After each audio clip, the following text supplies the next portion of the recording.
Welcome back to Shattering Myths. Before we turn back to Glenn and get his take on all of the turmoil in the world, there was a story reported here in the SRN News that just begs to be clarified. This bleeding heart individual saying, "Oh, it's a sacred covenant. When someone donates their organs, we should take all of the organs, and so we should move the body as opposed to sending the surgeons." What the fellow doesn't understand, and this is just so true of so many situations where people get this view that they want to promote, but they don't understand the full context of what goes on.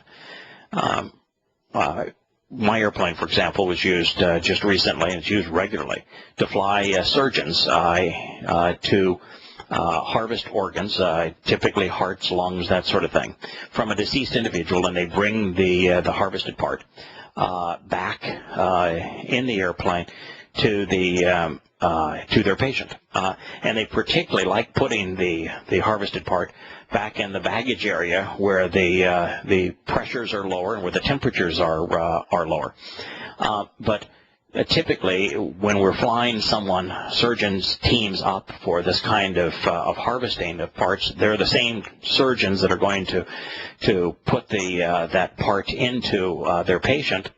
But there's a whole convergence of airplanes that bring in teams from all over the country, because it's not like the lungs and the heart and the eyes and everything else is all used in one place. No, it's because of the matches and this sort of thing, the age, the size, the blood type, that sort of thing of the individual. The surgeons fly in on behalf of patients all over the country. So it does no good to bring the body to one place as if that's going to resolve the issue. But just like a bunch of people want to create legislation knowing a fraction of what's actually going on. Sorry for the delay and interruption, Glenn. You were going to kind of give your summation of these events? Yeah. Well, you don't let them fly in organs from Falun Gong members, do you? Yeah, I'm not really, not really all that inquisitive as to where they're getting the parts. They won't say. Oh my. Yeah. But yeah, they have to get the organs out and get them on ice and move them out and stuff like that. Yeah. Right. Mm-hmm. Okay, now there's a term in the common vernacular known as the ugly American, which refers to traveling Americans who are arrogant, ignorant, and ethnocentric. And this essentially describes our foreign policy to the extreme of imperialism at this point. It's just crazy.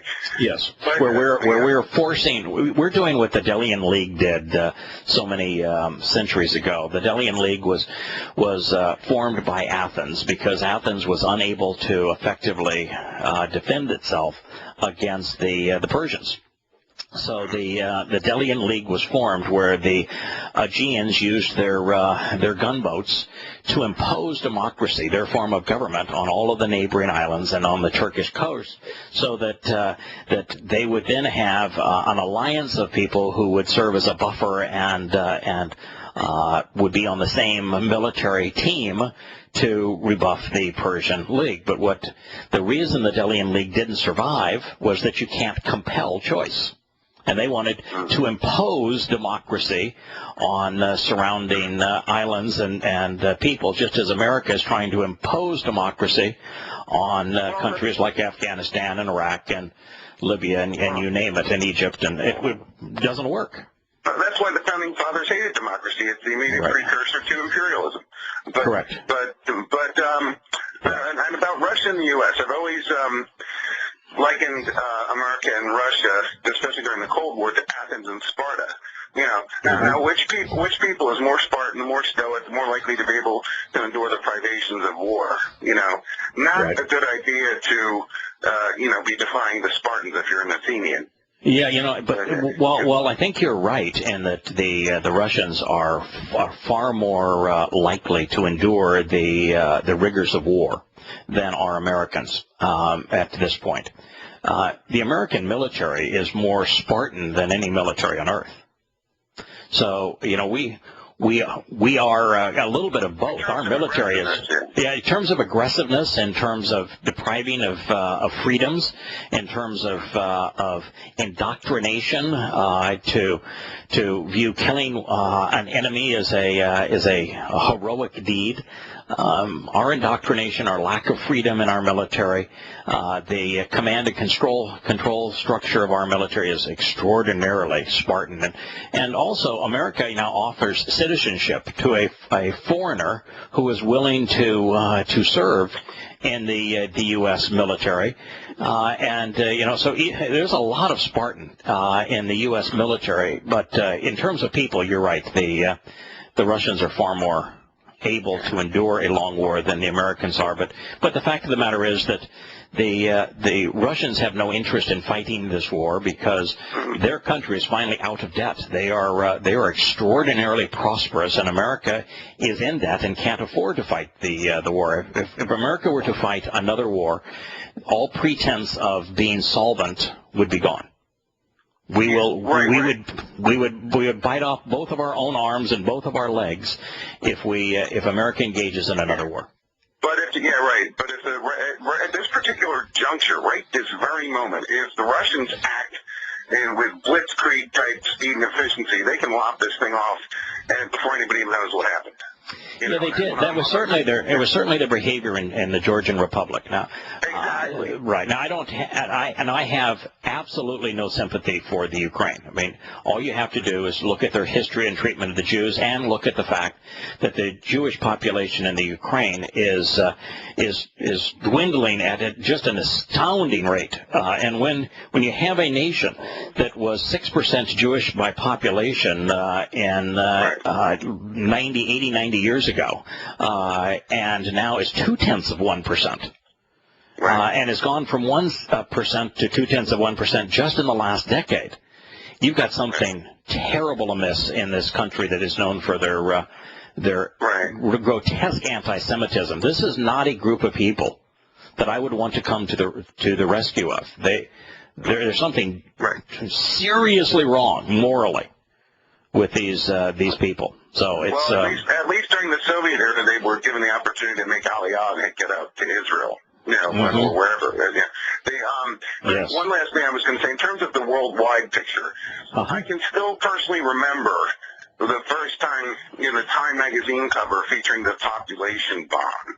And certainly the proliferation, of the human population is a problem because our infrastructure, our ability to develop agriculture and provide food and everything is being outstripped by the growth of the population. When you couple that with the ready availability of transportation, shipping by ship and jets, and ready communication with telephones and everything, this is what facilitates the moving of production facilities to the cheapest labor markets in the world. So you've got the whole world is essentially turned into this huge cheap labor market with being able to ship things back and forth across the ocean to manufacture things. I think that's part of the equation. Yeah, I think that's a small part of it, though. I think in terms of population growth, I think our biggest issues are that swift travel have made the likelihood of pandemics inevitable, and that we're going to suffer from a pandemic that will kill millions of people within the next 20 years.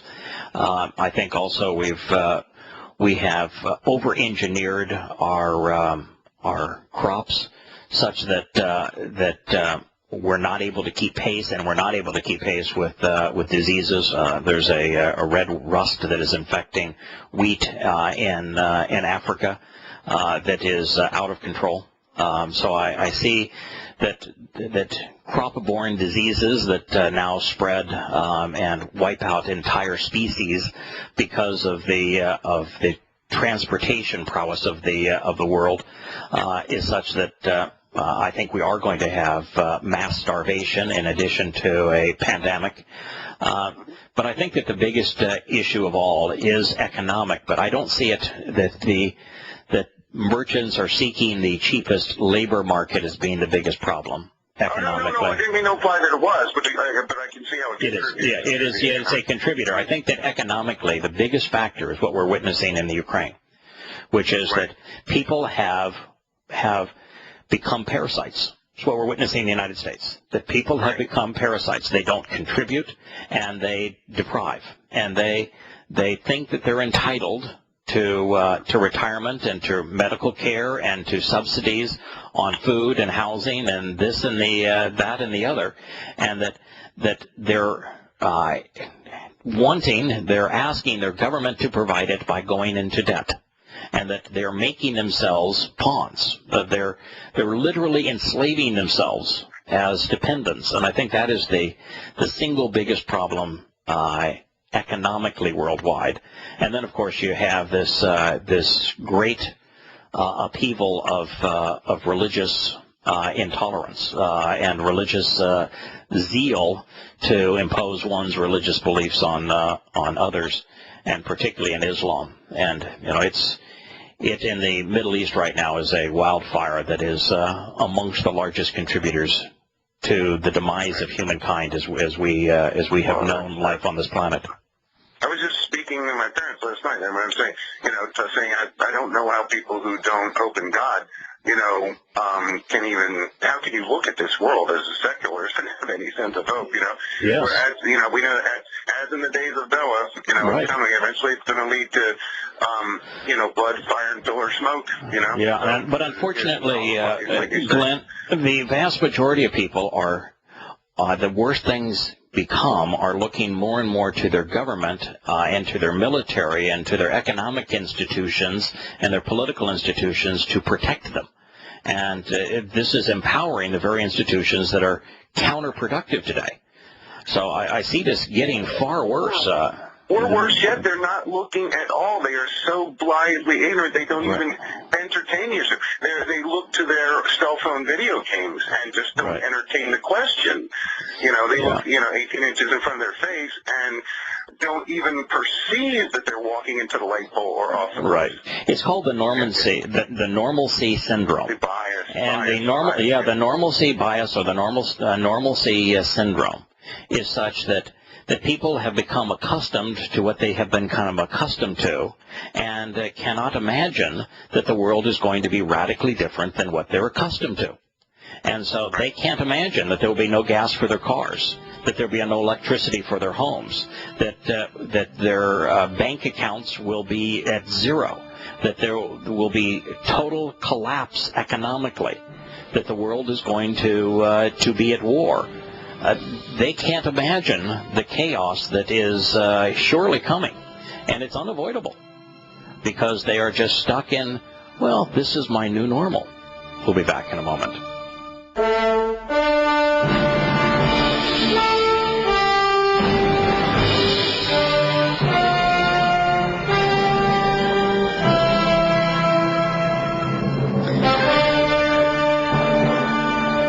Welcome back to Shattering Myths. I am convinced that the single most intoxicating drug in the world is religion. Money.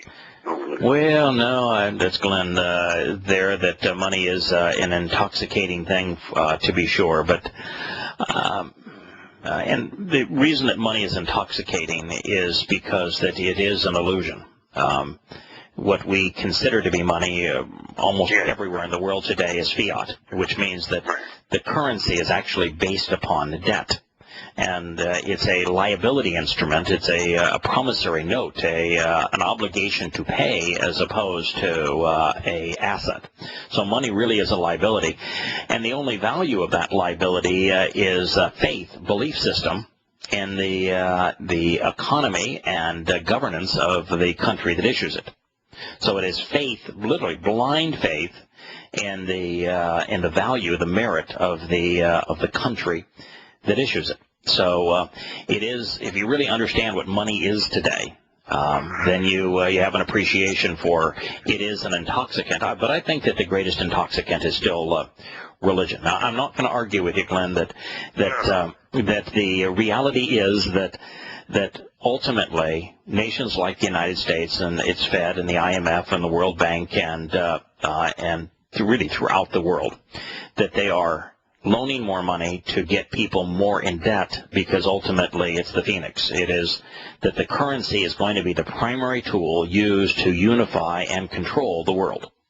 and that ultimately the currency is going to become worthless. All debts will be forgiven, and people will say, hurrah, and all you need to do to have your debt forgiven is to sign up for this new economic currency, this new economic system. And if you pronounce your loyalty, to this, that you will be able to, your debts too will be forgiven, and you'll be able to buy and sell using our new electronic currency. But the problem with that is, the moment you do that, from God's perspective, you will have aligned yourself with the beast. Right. And so that's a really bad move. I've seen somebody quote Adam Weishaupt, "Oh, foolish man, what can you not be made to believe?" You know.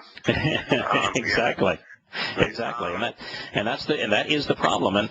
But I do think that as deadly a carcinogenic as the myth of money now is, and how it's going to be used as an object of faith, religion is still the most caustic thing in our world. Right. I'll just like to make one more point and drop off. Sure.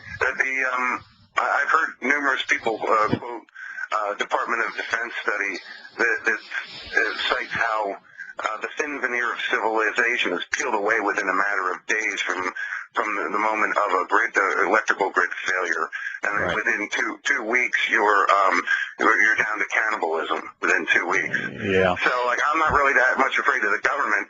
I'm afraid of the masses of the decompensating people, these entitled people you speak of, who suddenly find they have nothing. I've seen people decompensate, really quickly, turning into a shivering man with tears. And this is why we're given the zombie scenarios that are so prevalent in programming now. Yeah. Let me disagree with you here just a little bit. Okay. And kind of really, it's a perspective sort of thing.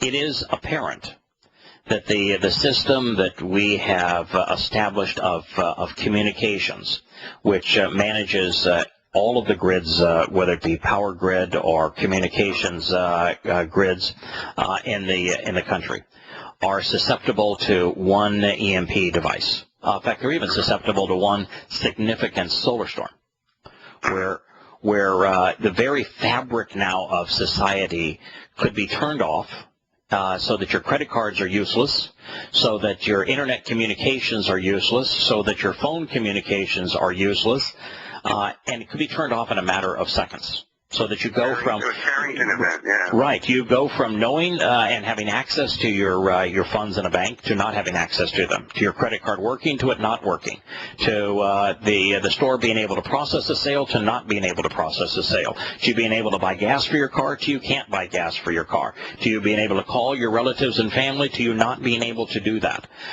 for you not to get your television. It won't work either. And so we are, in a matter of seconds, an EMP pulse, whether it's from a solar flare or from a weapon or from a really hostile bug in terms of cyber espionage, shuts down the world.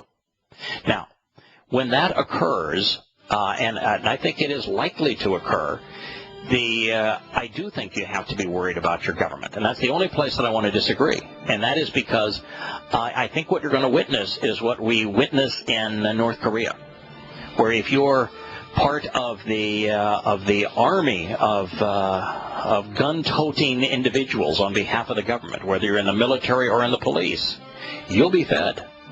You'll get what you need, but no one else will.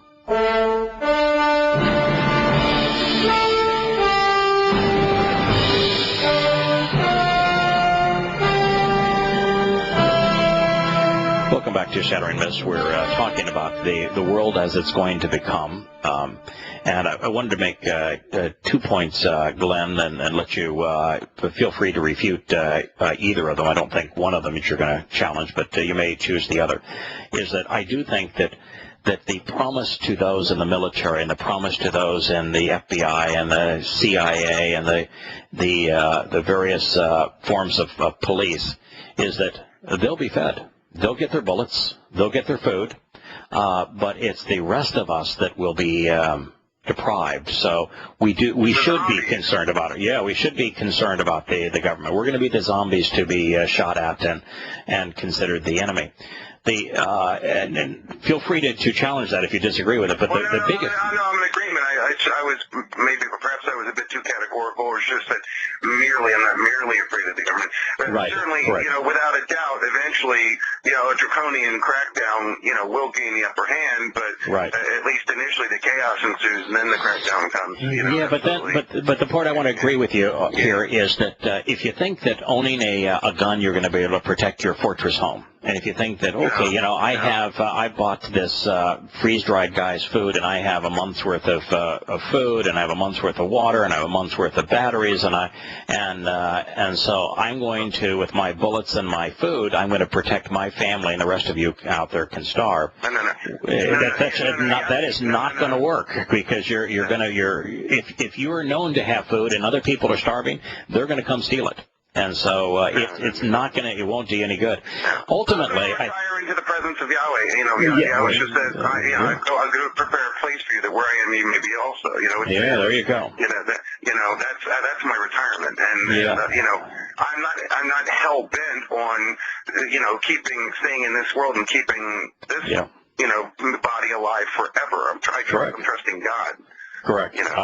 That's why we do the program the way we do it, is we want to get more and more people to realize they ought not trust their government, they ought not trust their religion, they ought not trust their bank, they ought not trust themselves either, and that there's only one trustworthy offer here that will get you through what is surely to come, and that's Yahowah and his covenant. And so that was the point that I was going to make, is that ultimately this all leads to one place, and the one place is that the things that we're talking about here are inevitable, and they're not very far out. We're talking about 10 to 15 years, and the world as we know it will not even resemble what we are witnessing today. It will be vastly worse. I'm interested in an eternal retirement in the presence of Yahweh, yes. not temporal sustenance in the Superdome under the auspices of FEMA. There you go. There you go. I rather like Yahowah. He seems like the ultimate dad to me, and I am looking forward to going off and exploring the universe. Last night, for about 2 hours, I watched I think it's Discovery Channel, maybe a Science Channel, but the presentation was on the universe, and showing just how remarkable and how large this universe is, and all the just amazing things there will be to see and to explore.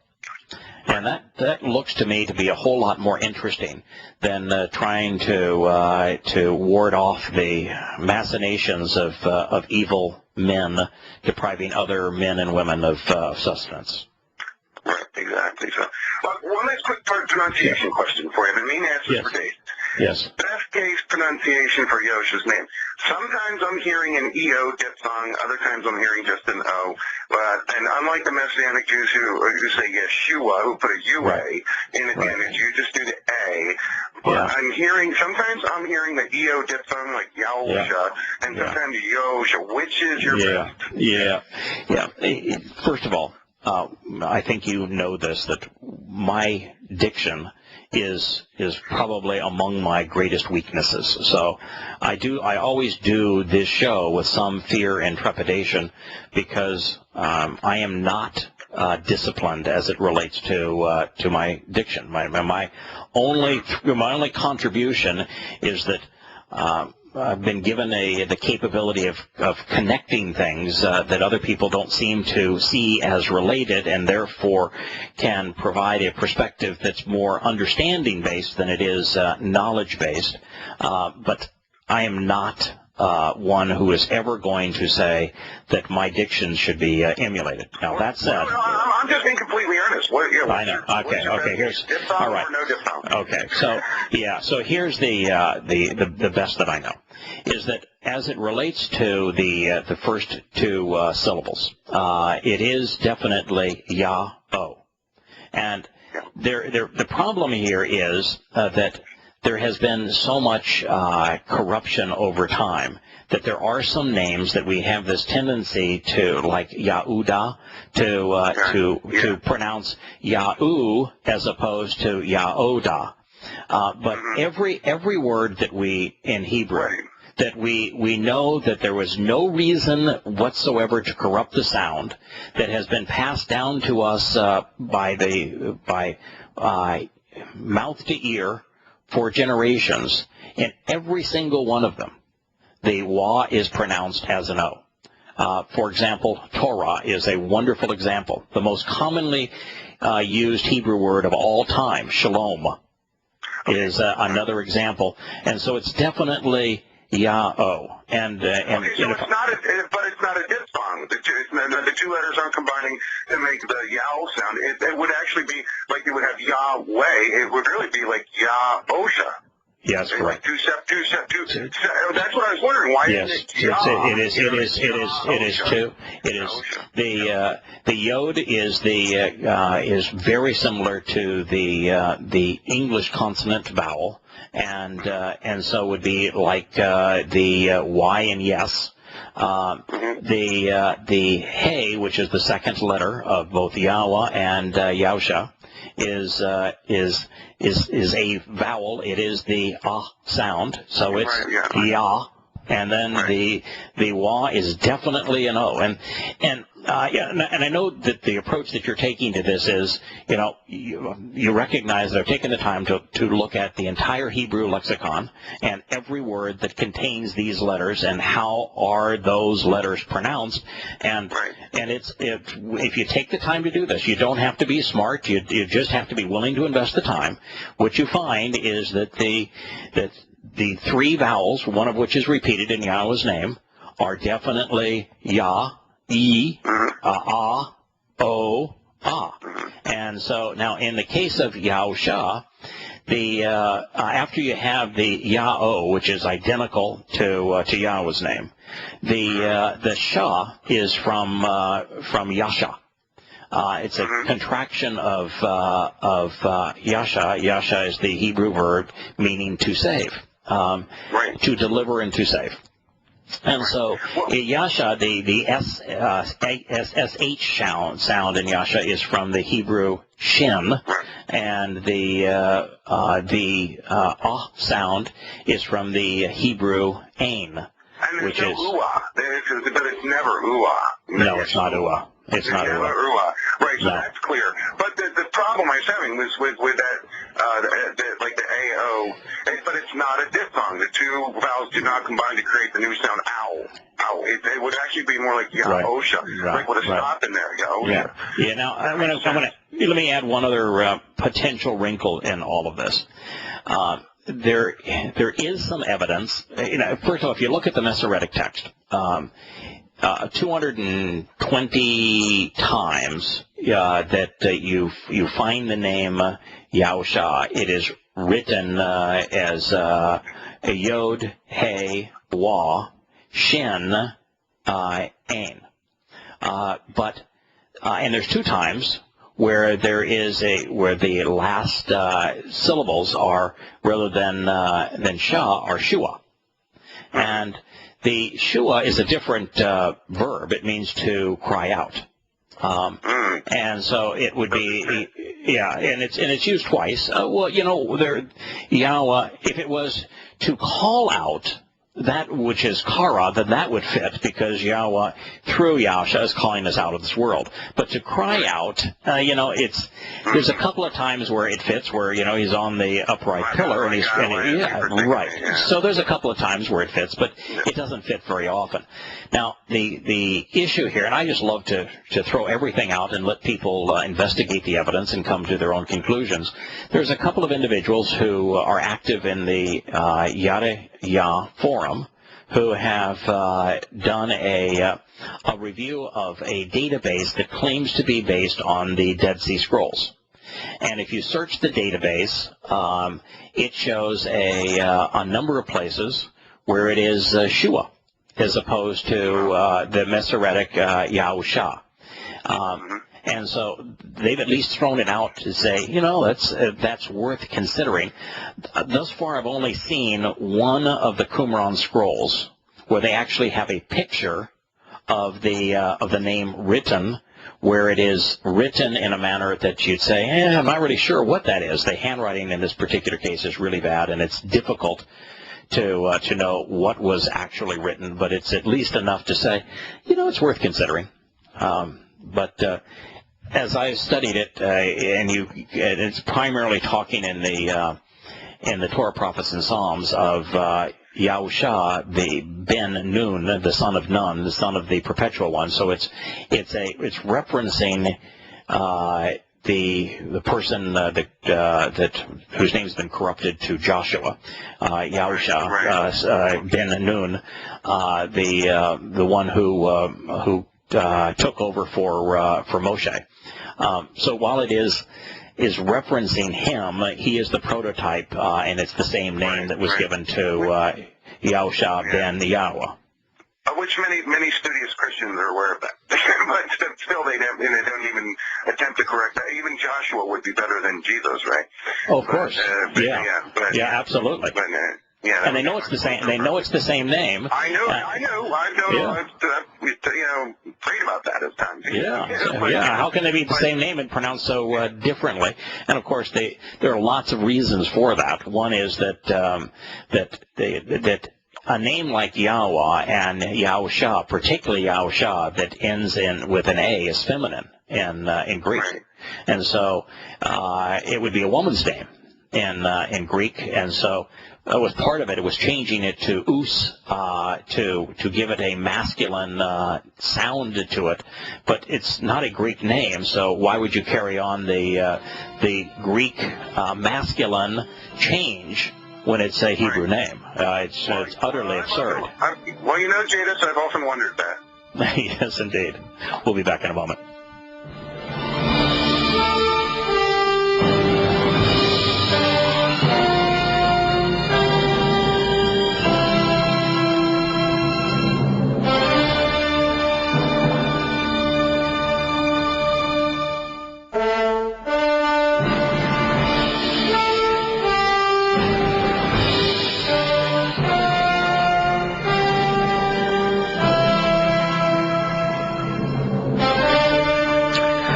To Shattering Myths. I don't want to miss, even though we only have 6 minutes left in this particular segment, going into the errors of the Seventh-day Adventists.